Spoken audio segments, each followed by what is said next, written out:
Aurora Vance, at 32, stared at the crisp white envelope. Her sister Serena had sent it, and the elegant cursive on the front belied the bitter message within. It was an invitation to their annual family retreat at Uncle George's mountain retreat, a tradition since their childhood. 8 years. 8 years since the chasm had opened, and still the family found ways to mark her absence. The familiar ache in her chest intensified, a phantom limb of belonging she had long learned to live without. They had no idea that the struggling artist they'd cast aside now owned Stonehaven Studio, a historic property nestled in the hills, a place of profound beauty and immense personal triumph. But before I tell you how I got here, how a bitter email led to the unveiling of a truth my family had buried for a decade, let me know if stories of betrayal, resilience, and unexpected second chances resonate with you. Hit that like button and subscribe, because family drama, especially when it turns into deep, healing reconciliation, is a journey worth sharing. My last truly happy family gathering, a memory I clutched like a fading photograph, was 8 years ago. I was 24, celebrating my Grandma Evelyn's 75th birthday at the old Vance estate, our ancestral home that whispered tales of generations. The air was thick with the scent of pine, and my mother, Eleanor's, famous lemon meringue pie, a comforting blend of nostalgia and warmth. Grandma Evelyn, with her hands stained with clay from her own pottery, had always been my unwavering champion. My father, Arthur, a formidable architect who helmed Vance and Associates, the family firm, saw my passion for sculpting as a whimsical distraction. "You have a gift, Aurora," Evelyn would say, tracing the lines of my calloused hands, hands meant to shape and create, not draw blueprints. That day, by the sun-dappled pond on the estate grounds, while everyone buzzed with party preparations, Evelyn pulled me aside. From her cardigan pocket, she produced a brochure for the prestigious Academy of Fine Arts. They have a special program for emerging sculptors. My heart hammered against my ribs. "Grandma, this is my dream school." Her eyes, sharp with a quiet resolve, met mine. "Your father means well, but he doesn't understand that not every bird is meant for the same cage." That conversation was a match that ignited a fire within me, giving me the courage to finally stand up to him. 1 week after her birthday, I laid the application on the mahogany dining room table during Sunday dinner. My father, Arthur, thundered, his thick fingers crumpling the edges of the application. "We have discussed this, Aurora." Serena, 2 years my senior, shot me a smug, superior glance. She had followed Arthur's path flawlessly, graduating with honors and already climbing the corporate ladder at Vance and Associates. Caleb, my younger brother by 3 years, stared fixedly at his plate, as usual, avoiding the storm. "Arthur, perhaps we should listen to what Aurora wants," my mother Eleanor murmured, but her suggestion withered under my father's withering glare. "I am applying to art school, Dad," I stated, my voice shaking but resolute. My father's face hardened. "So that's what this is about. Your grandmother has been filling your head with nonsense again. Art doesn't pay bills, Aurora." The argument escalated, a crescendo of control versus creativity, until Arthur delivered his chilling ultimatum. "If you choose this path, you choose it alone." That night, I called Grandma Evelyn, tears streaming down my face. Her response was immediate and firm. "Apply to the school, my darling. Don't worry about the money." True to her word, when I received my acceptance letter, Evelyn provided the tuition for my first semester. "This is your future," she told me. But just 3 months later, as I was settling into my new life, shaping clay in a bustling New York studio, Evelyn suffered a sudden, devastating stroke. I rushed home for the funeral, heartbroken and adrift without my greatest supporter. The reading of the will brought the final, irreparable fracture in our family. Evelyn had left me a substantial inheritance, specifically to fund my education and launch my sculpting career. The rest of her estate was divided among the family, but Arthur, Serena, and even Caleb looked at me as if I had stolen from them, as if I had orchestrated a cruel deception. Serena accused during the tense gathering at Mr. Harrison's law office. The attorney, Mr. Harrison clarified, his voice calm amidst the accusations. The changes to the will were made months before her illness. Mrs. Arthur's face turned to stone. You turned my mother against her own family. I tried to explain that I had never asked for the money, that it had been Evelyn's decision, her last gift of faith, but no one would listen. When I returned to the Vance estate to gather my belongings, my mother, Eleanor, couldn't meet my eyes. Your father needs time, she whispered, folding my clothes with trembling hands, but time only seemed to deepen the rift. I returned to New York alone, heartbroken but fiercely determined to honor my grandmother's faith in me. Those first years were brutally difficult. I found a tiny apartment in Brooklyn, which I shared with 2 other struggling artists. I worked as a waitress in the mornings, a gallery assistant on weekends, and took commissions for small clay figures whenever I could. Some nights, I was so exhausted I fell asleep in my clothes, my hands still aching from shaping stubborn clay. The turning point came during my second year when renowned sculptor Dr. Alistair Finch visited the academy. Alistair, with his piercing eyes and a reputation for brutal honesty, paused longest in front of my work, a series of fragmented human forms, some broken, some reassembled with stark, deliberate lines. You understand pain, Alistair said, his gaze never leaving my pieces. Under Alistair's mentorship, I began to find my true voice as an artist. My work, deeply personal yet universally resonant, gradually attracted attention in small galleries around the city. By the time I graduated, I had secured representation with a respected gallery in Chelsea. Over the next 6 years, I built my career, sculpture by sculpture, exhibition by exhibition. I created works that explored themes of family, belonging, rejection, and redemption. Critics noted the emotional depth in my pieces, the way I captured the complexity of human relationships with both rawness and tenderness. Last year, my collection titled Fractured Forms sold out at a major gallery opening. Overnight, Aurora Vance became not just financially successful, but critically acclaimed. When I learned that the historic Stonehaven studio, an old grand property in my hometown, was for sale, I recognized the profound irony immediately. The estate had belonged to a distant branch of the Vance family generations ago, before financial troubles forced them to sell it. My father had often driven past it during my childhood, telling stories about our illustrious ancestors who had once lived there. One day, when the firm grows enough, perhaps we'll bring it back into the family, he would say, though everyone knew it was just a distant dream. Now, with the proceeds from my last exhibition, I could make that dream a reality, though not in the way my father had ever imagined. The purchase gave me a strange sense of coming full circle, of honoring both my ancestry and my grandmother's faith in me. After settling into Stonehaven, I found myself thinking about my family more and more. 8 years had passed, and though the annual family retreat had continued without me, I wondered if perhaps enough time had healed the wounds. Using my new address on the elegant stationery I had commissioned for the house, I sent invitations to my parents, Serena, Caleb, and several aunts, uncles, and cousins. Please join me for a special gathering at Stonehaven Studio, I wrote. As I dropped the invitations in the mail, I felt a flutter of fragile hope. Perhaps now, with the evidence of my success surrounding them, my family would finally understand that my path, though different, had been the right one for me. Perhaps now they could rebuild what had been broken. 2 weeks passed with agonizing silence, no responses to my invitations. I checked my mailbox daily, hoping for at least one RSVP, even a rejection. The silence was worse than an outright no, leaving me in a limbo of uncertainty and rekindled hope. One evening, while scrolling through social media, I paused on a post from my cousin Leo.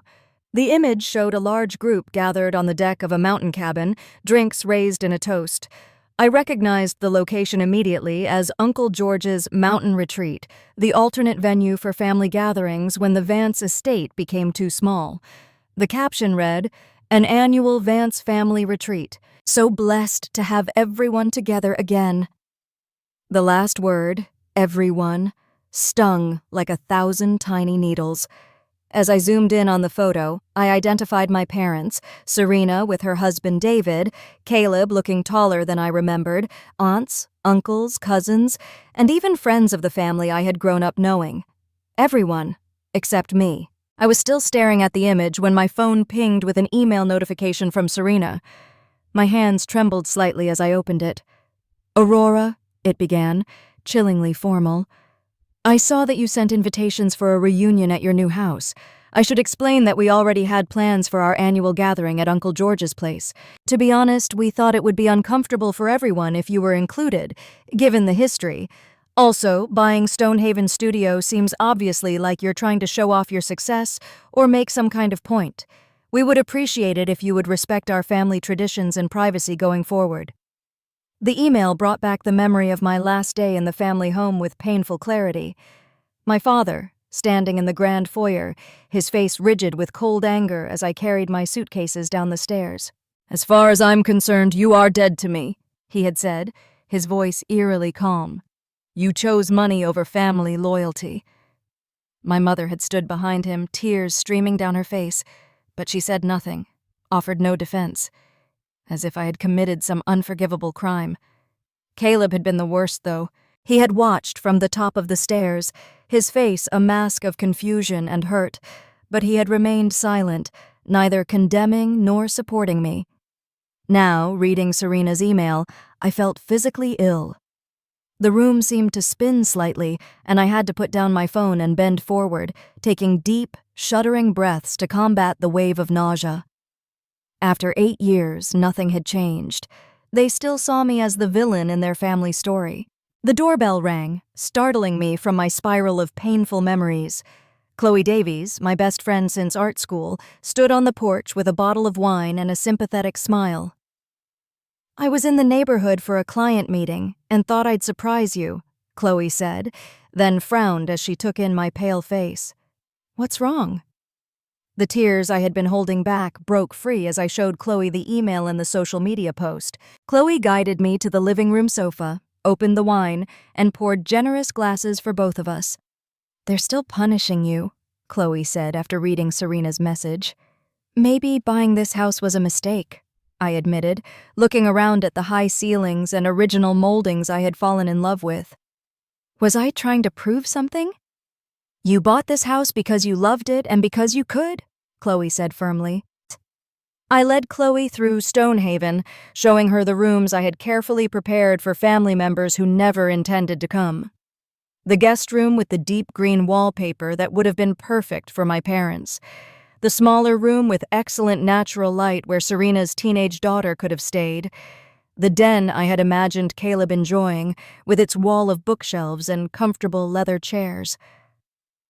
"All this space, and it's just me," I said softly, standing in the grand dining room where I had envisioned a family dinner that would never happen. Chloe studied me for a long moment, then smiled slowly. "What if instead of waiting for them to accept your invitation, you use this beautiful space for something else? You've been talking about hosting an exhibition outside the gallery system." The suggestion sparked something in me, a home exhibition at Stonehaven Studio, but completely on my terms. Chloe nodded enthusiastically. That night, after Chloe left, I sat in the study that had once belonged to some distant Vance patriarch.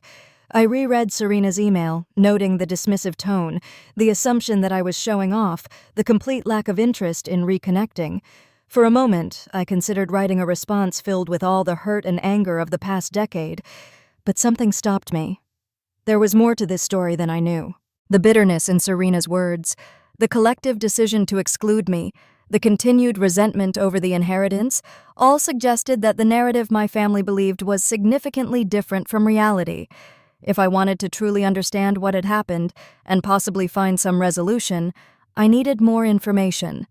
The realization didn't erase the pain of being excluded once again, but it gave me a sense of purpose.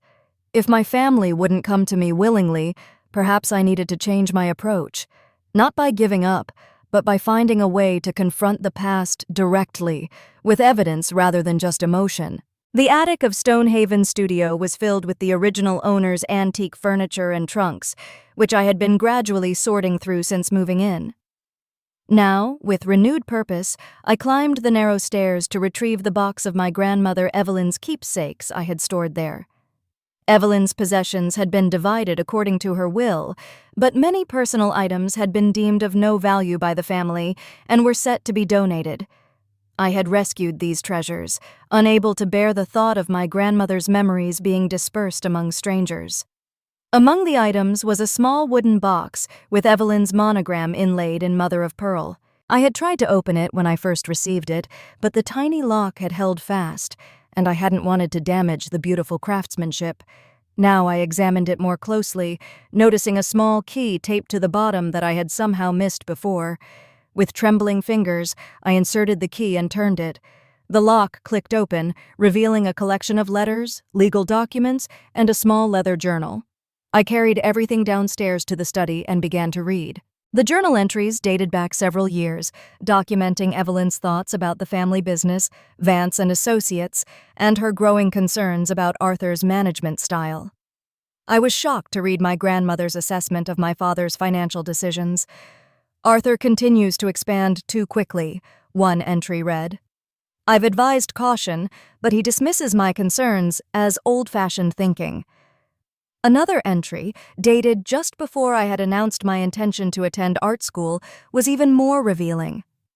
Arthur came to me today about changing my will. He wants everything to go to the business, claiming it's what my late husband William would have wanted, but William knew the value of diversification better than anyone. The most painful discovery was a letter Evelyn had written specifically addressing the changes to her will, apparently meant to be read after her death. To my dear family, it began in Evelyn's elegant script, I have made the decision to set aside a portion of my estate specifically for Aurora's education and career in the arts. This is not a reflection of greater affection for her, but recognition of her unique path. Arthur, Serena, and Caleb have the security of the family business, while Aurora has chosen a more uncertain road that nonetheless honors the creative spirit that has always been part of the Vance legacy. My father was an aspiring musician before the Depression forced him into more practical work, a dream deferred that I do not wish to see repeated in my granddaughter. The letter had never been shared with the family. Instead, I realized they had been allowed to believe I had somehow manipulated my grandmother, poisoning their perception of me for a decade. Among the documents was correspondence between Evelyn and attorney Mr. Harrison, discussing Arthur's financial requests and her concerns about the stability of the family firm. Even then, one note from Mr. I sat back in the leather chair, stunned by these revelations. My grandmother had foreseen both my need for independent support and my father's potential business troubles. The inheritance hadn't been favoritism, but a calculated decision to ensure at least one branch of the family would remain financially stable if Arthur's risky strategies failed. The next morning, I called Mr. Harrison, who was surprised but pleased to hear from me. Aurora Vance, it's been quite some time. I found some documents of my grandmother's, I explained. Mr. Harrison was silent for a moment. I'm limited in what I can discuss due to attorney-client privilege, even after your grandmother's passing. However, I can confirm that your father contested the will vigorously, claiming undue influence on your part. I asked, my voice barely a whisper. I attempted to, Mr. Harrison replied carefully. Your father refused to read it, and your mother deferred to his wishes, as did your siblings. After speaking with Mr. Harrison, I spent the afternoon researching my family online. LinkedIn revealed that my father had left Vance and Associates 3 years ago with no explanation for the career change. Serena's profile listed her as working for a different company entirely, a mid-sized design firm in a neighboring city. The family business was not mentioned anywhere. A quick search of real estate listings confirmed my growing suspicion. The Vance estate, where I had grown up, was on the market, listed as price reduced, suggesting it had been for sale for some time without success. Caleb's social media, normally filled with positive updates about work and friends, had shifted in tone over the past year. His latest post read, "Sometimes a fresh start is the only way forward." As I pondered these discoveries, my email notification chimed. Serena again, but with a completely different tone from her previous message. "Aurora," it read, almost polite. I've been thinking about our family situation, and I believe it might be beneficial for us to meet and discuss some financial matters that affect all of us. Perhaps we could have coffee next week? Let me know if you're available." The transparency of the request was almost insulting. There was no apology, no acknowledgement of the hurt they had caused, just a thinly veiled attempt to access the wealth they had resented me for receiving. I forwarded the email to Alistair, my mentor, who had become a close friend over the years. Alistair's response was immediate and direct. Classic toxic family dynamics. They rejected you when you needed them, and now they want to benefit from your success without admitting they were wrong. The pain of this realization cut deeper than the reunion exclusion. My family saw me not as a person to reconnect with, but as a potential solution to their problems. They valued what I could give them, not who I was or what I had accomplished. That night, I sat alone in my grandmother's former bedroom, which I had converted into my home studio. The walls were lined with my sculptures, a visual journey of my evolution as an artist. I studied them, seeing in each one elements of my struggle to understand my family's rejection and my own identity apart from them. A plan began to form in my mind. If my family wanted to approach me for financial reasons, I would meet them on my terms, with the full truth laid bare. No more hoping for a natural reconciliation, no more waiting for them to recognize my value. It was time to confront the past with all the evidence I now possessed and force them to see not only my success, but the reality of what had truly happened 8 years ago. Over the next week, I transformed Stonehaven Studio into a strategic setting for a family confrontation. I selected key pieces from my collection and arranged them throughout the first floor, creating a visual timeline of my career achievements. In the grand foyer hung my first sold sculpture, a small but powerful piece that had earned me recognition at a student exhibition. The living room featured works from my breakthrough series that had established my reputation in the New York art scene. The dining room showcased my most recent, large-scale pieces, the ones that had finally brought financial success and critical acclaim. In the study, I carefully arranged my grandmother's letters, journal entries, and legal documents on the antique desk. I made copies of everything, organizing them chronologically to tell the story my family had refused to hear 8 years ago. Instead of responding directly to Serena's email, I sent formal invitations to my parents, Serena and Caleb. The elegant cards read, "Your presence is requested at Stonehaven Studio to discuss an important family matter regarding Grandmother Evelyn's estate." I included my phone number but not my email, forcing them to call if they wanted to decline. To my unsurprised satisfaction, all 4 family members RSVP'd within 24 hours, agreeing to attend. "They're coming for the money," Chloe observed when I told her about the plan. "I've been preparing for this moment for 8 years," I replied. The day before the gathering, Alistair arrived to provide moral support and help me rehearse what I wanted to say. "Remember, you control this narrative now," Alistair advised as we walked through the arranged rooms. "They'll try to make you feel guilty, to diminish your success, to reassert the family hierarchy with your father at the top." The evening of the dinner, Chloe and my boyfriend, Liam Sterling, helped with final preparations. Liam, a curator I had met through my gallery 2 years ago, understood the significance of this confrontation. "Just remember, no matter what happens with them, you have people who love you for exactly who you are," he said, squeezing my hand before departing to give me space for the family reunion. At precisely 7 o'clock, the doorbell rang. I took a deep breath, smoothed my simple but elegant black dress, and opened the door to face my past.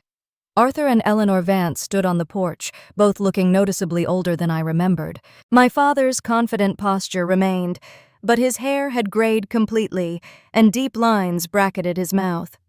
My mother seemed smaller somehow, her shoulders slightly hunched, as if carrying an invisible weight.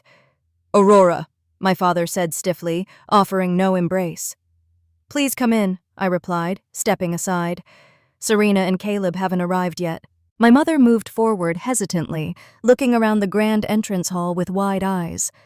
"The house is beautiful," she offered quietly. Before I could respond, Serena's car pulled into the circular driveway.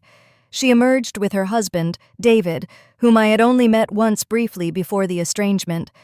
Caleb arrived moments later, alone and looking uncomfortable in a suit that seemed slightly too large for his frame. I led everyone to the living room where I had arranged for pre-dinner drinks.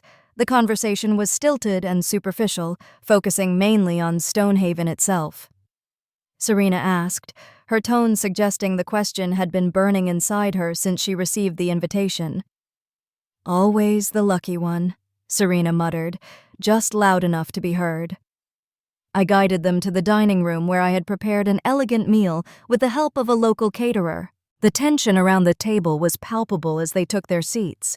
Arthur automatically assumed the head position until I gently indicated that was my place.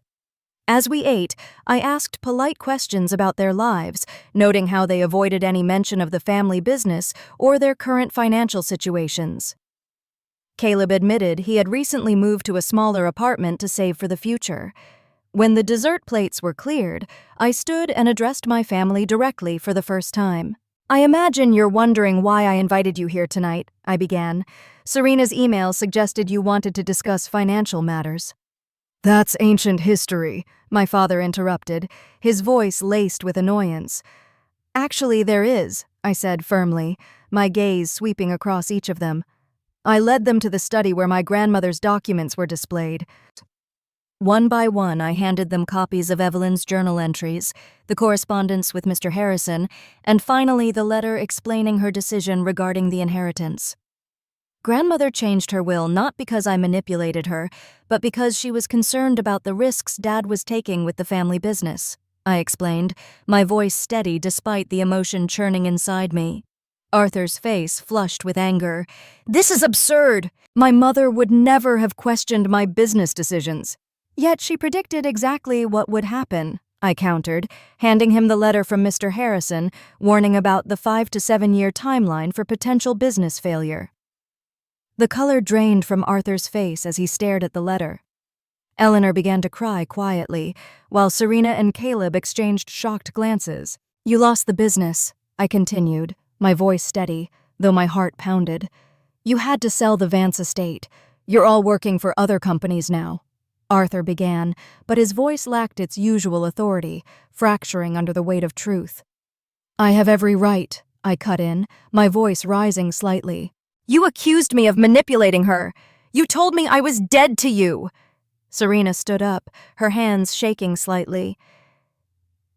She asked, holding up Evelyn's letter. "Mr. Harrison still has the original on file," I confirmed. Caleb, who had been silent until now, finally spoke. "I suspected something like this," he said quietly, his voice thick with a decade of unspoken doubts. "The timing of the business trouble starting right after Grandma died, the way Dad became so controlling about family information." Eleanor wiped her tears and looked directly at me for the first time, her eyes filled with pain and regret. "We should have questioned more," she admitted. Arthur made one last desperate attempt to regain control of the narrative. "Whatever your grandmother's reasons, the fact remains that you abandoned the family business when we needed all hands on deck." "No, Dad," I said gently but firmly. "I wasn't responsible for saving a business I never wanted to join. Grandmother knew that forcing me into architecture would have been wrong for everyone." Serena approached me, tears in her eyes, her previous smugness completely gone, replaced by raw shame. "I believed Dad when he said you had manipulated Grandma. I was so angry at you for getting what seemed like special treatment." "We all failed you," Caleb added, his voice thick with emotion, finally releasing years of suppressed guilt. Arthur remained rigid in his chair, but Eleanor moved to stand beside me, a subtle but profound shift in loyalty. "The business started failing about 3 years after Evelyn died," she explained softly. "Arthur made some investments that didn't work out, then borrowed heavily to try to recover the losses. By the time we admitted there was a problem, it was too late to save the firm. Dad and Mom are renting now," Caleb continued, his gaze unwavering on me. "Serena and David downsized too." I absorbed this information, seeing my family clearly for perhaps the first time. They weren't villains in my story, just flawed people who had made mistakes and were now suffering the consequences. But their treatment of me had still caused real damage that couldn't be erased with a single evening of revelations. "I want to be clear about something," I said, looking at each family member in turn. "I didn't invite you here to gloat about my success or your failures. I invited you because for 8 years, I've carried the pain of being cast out of this family based on a lie." Arthur finally stood, his composure cracking, his face a mask of defeat and suppressed rage. "What do you want from us, Aurora?" "An apology? Fine. I'm sorry we didn't read your grandmother's letter. I'm sorry I was wrong about the business." "What I need," I replied calmly, my voice resonating with years of silent struggle, "is for you to see me, truly see me, for the first time in my adult life."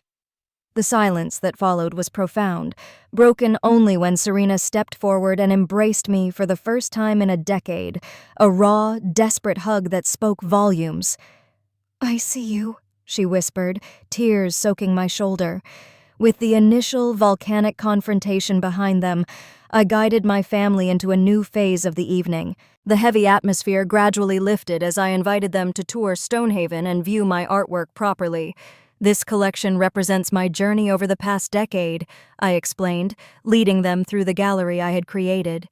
Serena paused in front of a particularly striking sculpture that depicted a figure, solitary yet strong, reaching skyward, its form seeming to emerge from rough, unyielding stone.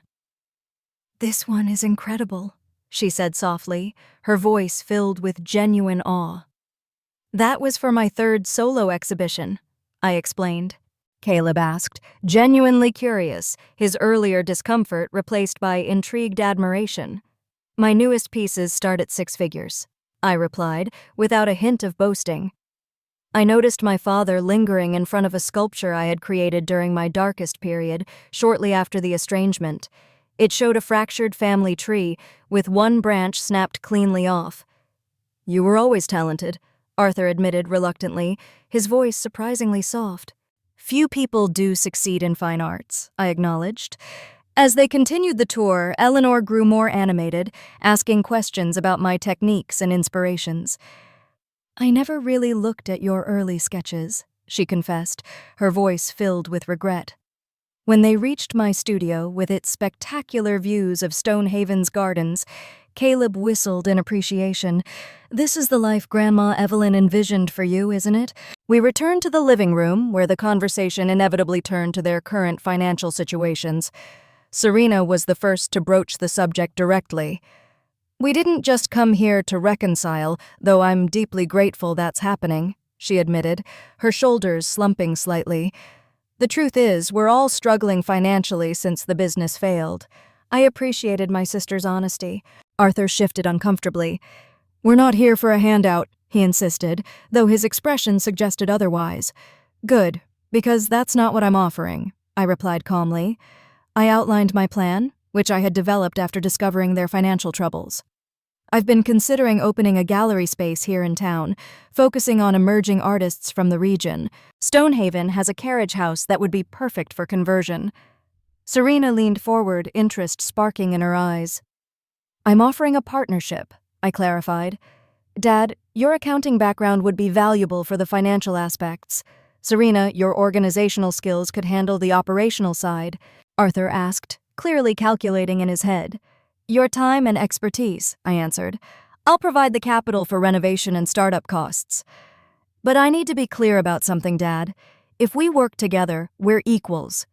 There's no hierarchy where you make unilateral decisions." Arthur's jaw tightened, but after a moment, he nodded.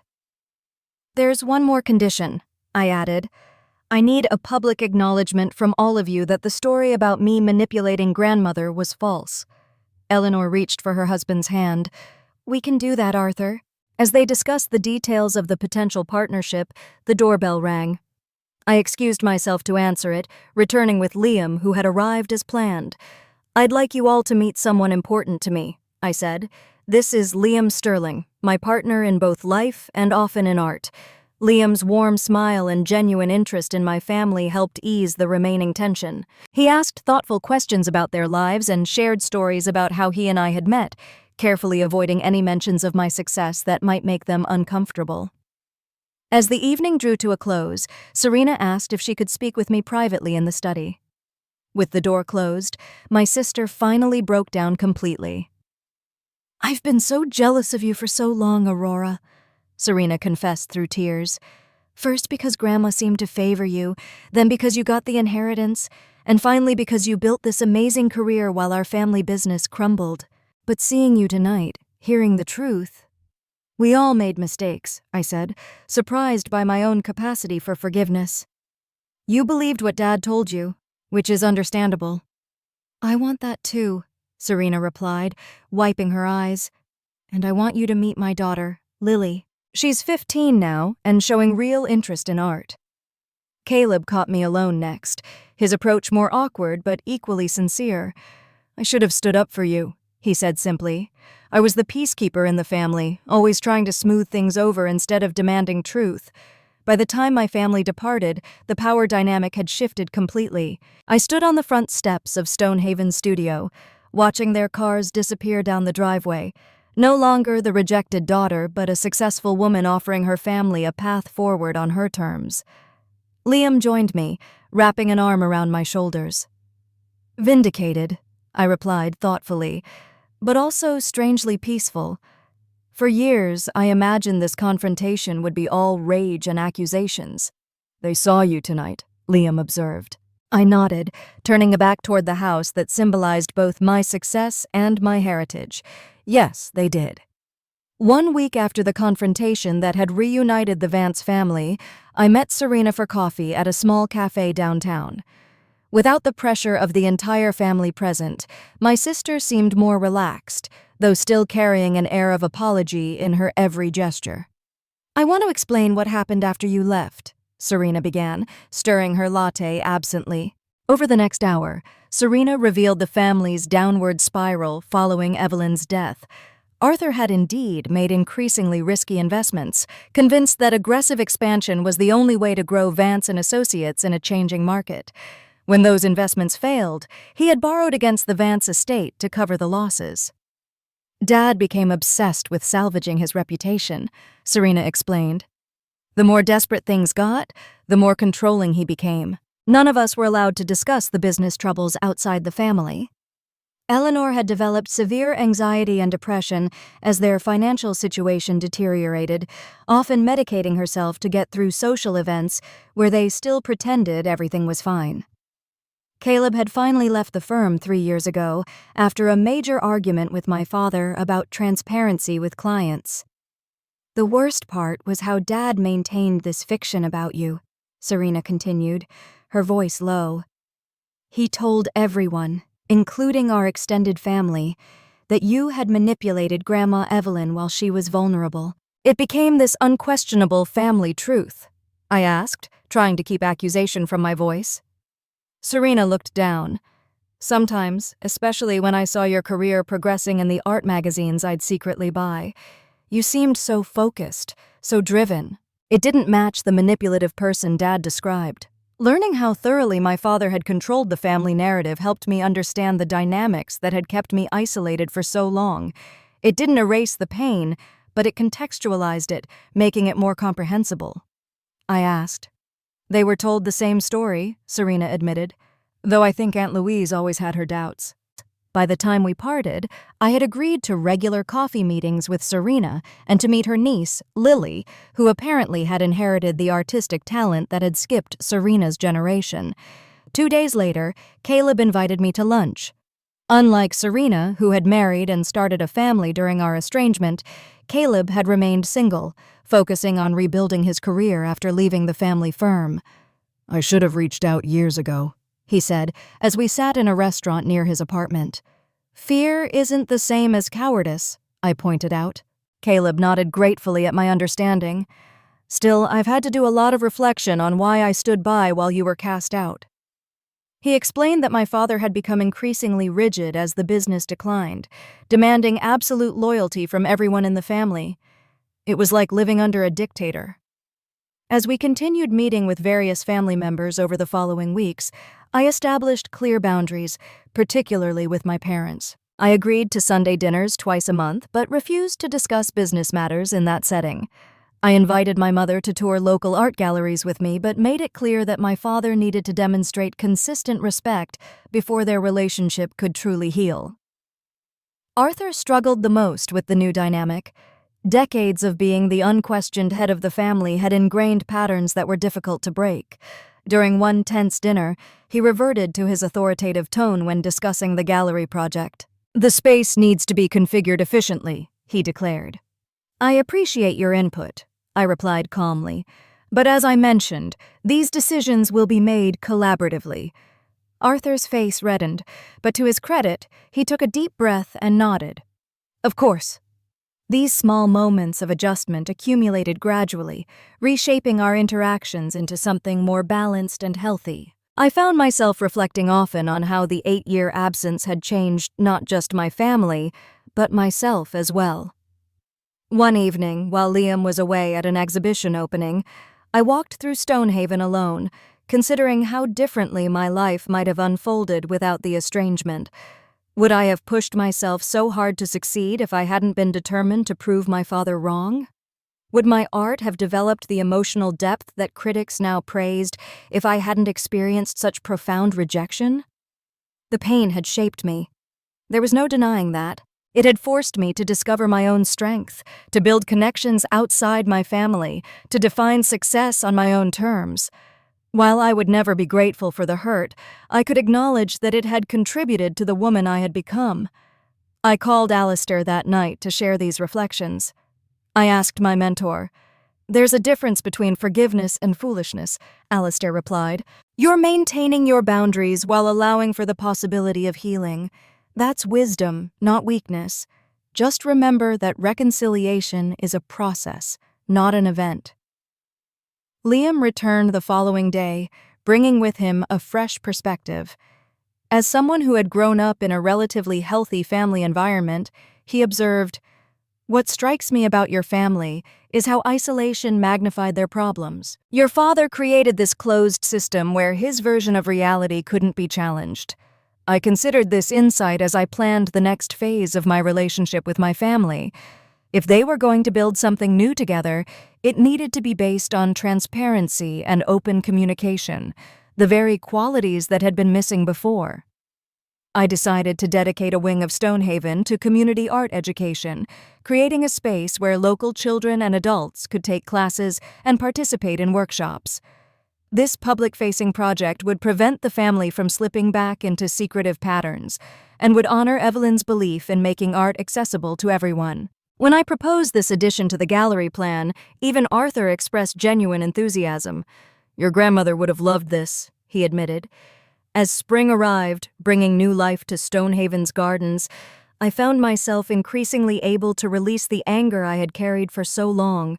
It hadn't disappeared completely, sometimes flaring when a particular memory surfaced, but it no longer defined my relationship with my family. Caleb called one evening, his voice excited. "I've been thinking about the education program you proposed," I replied, touched by how perfectly it honored their grandmother's legacy.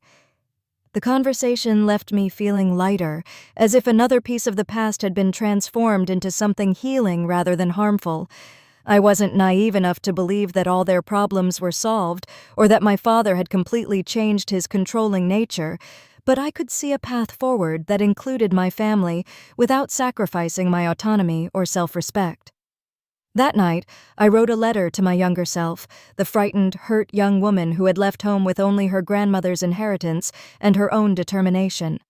I wrote about the struggles and triumphs ahead, about the family that would eventually find their way back to her, and about the strength she would discover within herself. I never intended to send the letter, of course, but the act of writing it helped me connect my past and present selves, acknowledging both the pain and the growth of the intervening years. "You were right to follow your own path," I wrote in conclusion, "and Grandma Evelyn was right to believe in you." 6 months after the confrontation that had reunited the Vance family, I hosted a small dinner party at Stonehaven Studio. Unlike the tense gathering that had sparked their reconciliation, This evening felt relaxed and genuine. Serena and her husband David brought their daughter Lily, who had recently begun taking art lessons from me on Saturday mornings. Caleb came with his new girlfriend Sarah, whom he had met through the community art program at Stonehaven. As we gathered around the dining table, the conversation flowed naturally, touching on Lily's progress with sculpting, Caleb's growing confidence in managing the gallery's client relationships, and Serena's ideas for expanding their reach through local partnerships. "I found some of my old sketchbooks in Mom and Dad's storage unit," Serena mentioned as we enjoyed dessert. "I was terrible, but Lily wanted to see them." Everyone laughed, including Serena, the self-deprecating humor a sign of how far they had come from the defensive posturing of the past. "Speaking of improvement," Caleb added, "the Vance Gallery had its best month yet." I smiled, genuinely pleased by the success of the project we had built together. The Vance Gallery had opened 2 months ago in the renovated carriage house, featuring a carefully curated mix of established and emerging artists. The Education Center occupied the west wing of Stonehaven, already filled with students of all ages discovering their creative potential. Lily asked, practically bouncing in her seat with excitement. I replied, touched by the easy way my niece had adopted me as a beloved aunt, bridging the years of separation as only a child could. As Lily led Sarah upstairs to the studio, Serena leaned closer to me. "I never thanked you properly for offering to teach her." David, who had been quiet for much of the evening, spoke up. "Serena and I have been discussing the idea of establishing that scholarship in Evelyn's name." The gesture moved me deeply.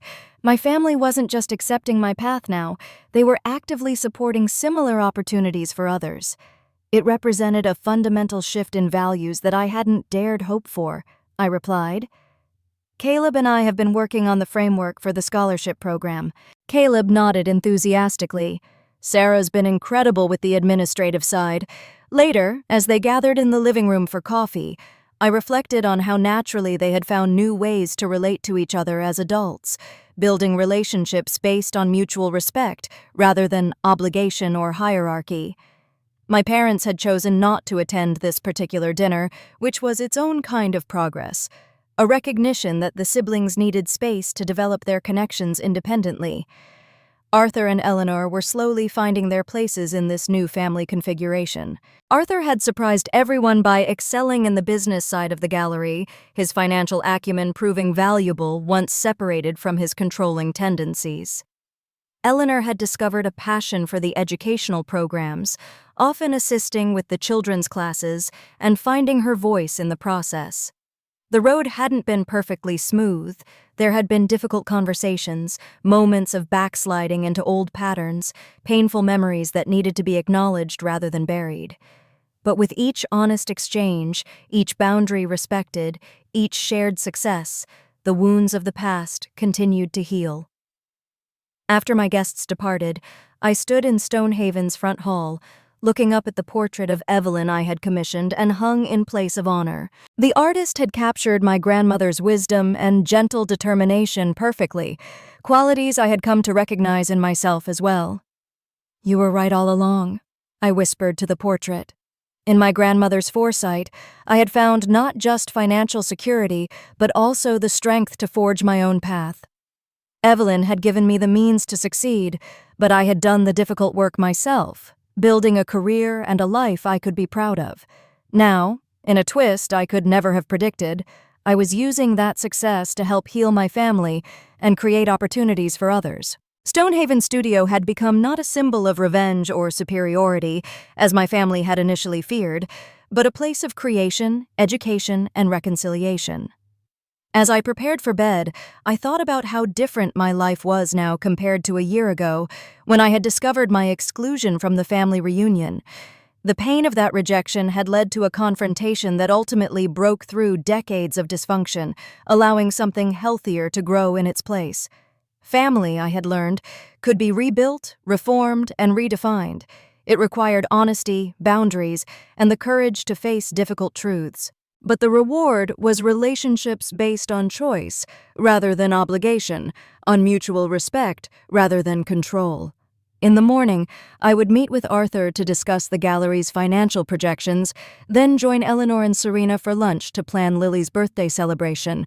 Caleb would stop by in the afternoon to review applications for the gallery's next exhibition. My chosen family would be there too. Chloe coming to share ideas for a collaborative project, Alistair called in to check on her latest work, Liam returning from his business trip with stories and suggestions. The life I had built was rich with meaningful connections, purposeful work, and the freedom to define success on my own terms. It wasn't perfect, but it was authentically mine, shaped by both struggle and triumph. My journey taught me that sometimes the hardest choices lead to the greatest growth. It's easy to get lost in old family narratives, especially when they're painful, but true healing begins when we dare to seek the truth, no matter how uncomfortable. It's about understanding that our worth isn't defined by others' approval, but by our own authenticity and the courage to follow our unique path. Establishing boundaries isn't about pushing people away. It's about creating space for healthy relationships to flourish. And forgiveness isn't about forgetting the hurt, but about releasing its power over you. So if you're carrying a heavy burden from your own family history, or if you're struggling to define your path amidst external pressures, remember, you have the power to write your own story. Find your truth, honor your spirit, and build a life that truly reflects who you are. What do you think about my journey? Have you ever had to establish boundaries with family members to protect your own path? Share your thoughts in the comments below. If this story resonated with you, please like, subscribe, and share it with someone who might need to hear that standing up for yourself can lead to healing. Thank you for joining me on this emotional journey, and remember that sometimes the most difficult challenges lead to our greatest growth.